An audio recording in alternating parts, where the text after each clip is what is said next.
Hello guys, this is Art. This is Les. And welcome back sa aming channel. And in today's video guys, nandito kami sa downtown Red Deer and bibisitahin namin yung public library. Ano gagawin natin doon?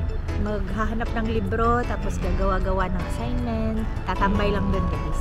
Yes, papakita namin sa inyo guys yung loob ng public library. Yes. And ano yung mga pwedeng gawin sa loob. Yes. Let's go!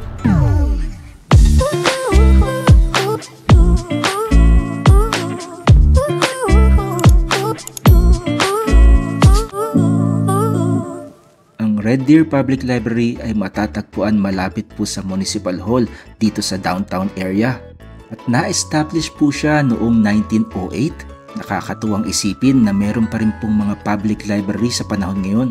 May parking area sa kabilang side ng Municipal Hall at kung nagko-commute po kayo ay katapat lang po siya ng Sorensen Bus Station.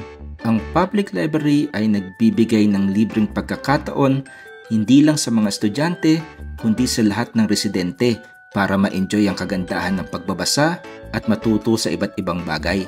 Pero hindi lang libro ang matatagpuan sa loob ng library, kaya samahan nyo kami.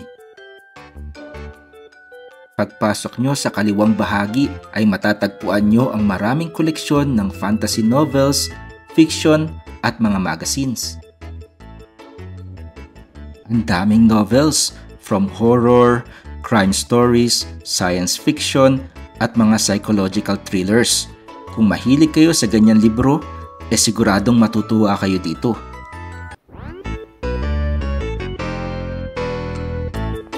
And marami din po silang mga Japanese comics o yung mga tinatawag na manga. Kumpleto sila sa mga sikat na titles kagaya ng Attack on Titan, Naruto, One Piece at marami pang iba. And marami din po silang mga western comics from different authors, including yung mga Marvel.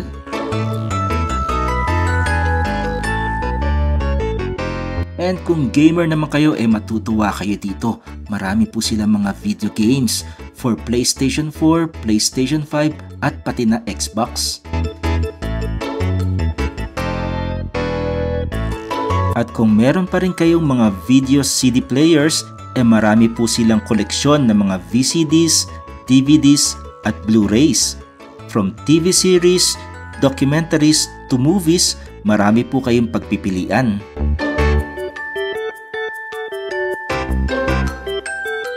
Hindi lang for movies ang library na ito.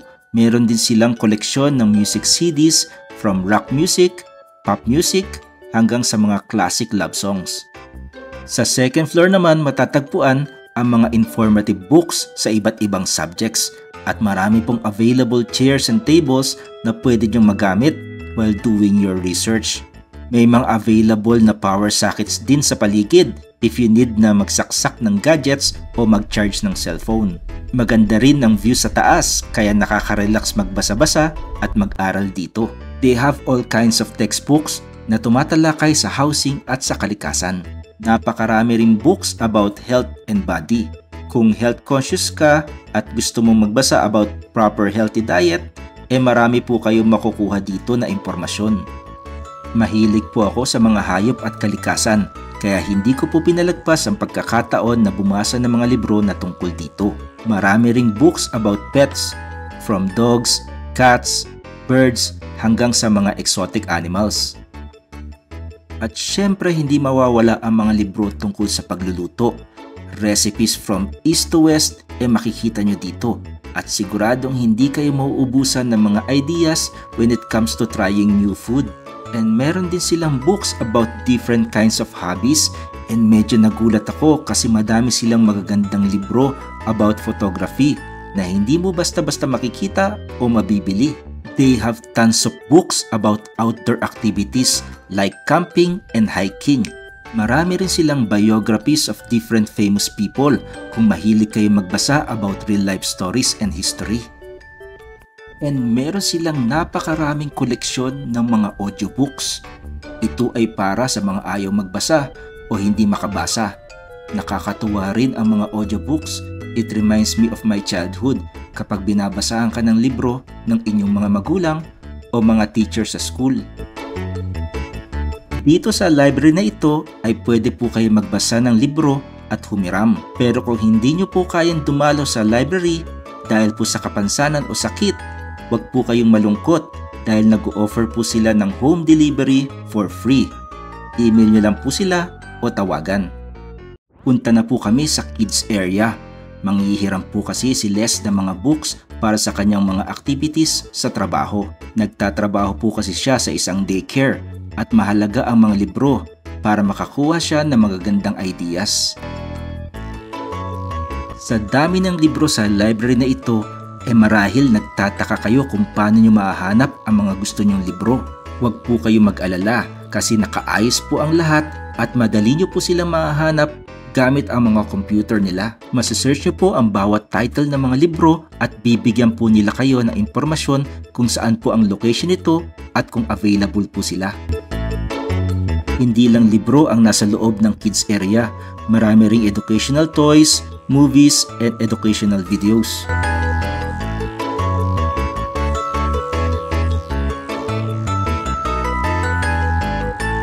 They also have magazines, and malaki rin po ang play area ng mga kids for different kinds of activities. Sticks and stone. It's my tree. Penguin and pumpkin. Leaf trouble. So mag-check out na tayo, guys. Tara na, mag-check out.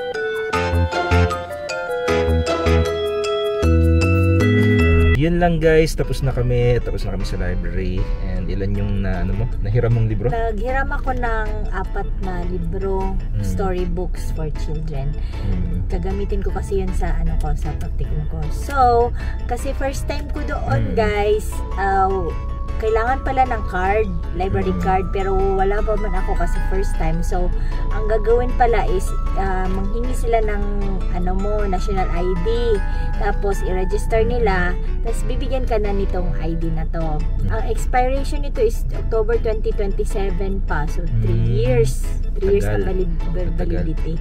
Tapos, meron pa silang cute na yung parang sa keychain, ilalagay mo lang isa sa tapos para may barcode. Tapos may barcode siya. Tapos, sa next na kung maghiram ako ng libro, is magsi-self-checkout na lang ako doon. I-scan na lang to. Scan na lang. Tapos, scan na lang din yung mga libro na na hihiramin.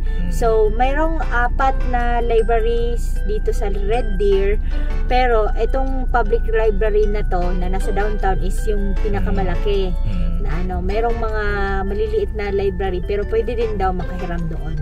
Magkano binayaran mo? With no cost. Libre siya. Wala siyang babayaran. So, hirap na kayo, guys. Yun lang guys, maraming salamat. Please like our video, please support us by commenting your thoughts below and subscribing to our channel. See you guys in the next video. Bye-bye. Bye!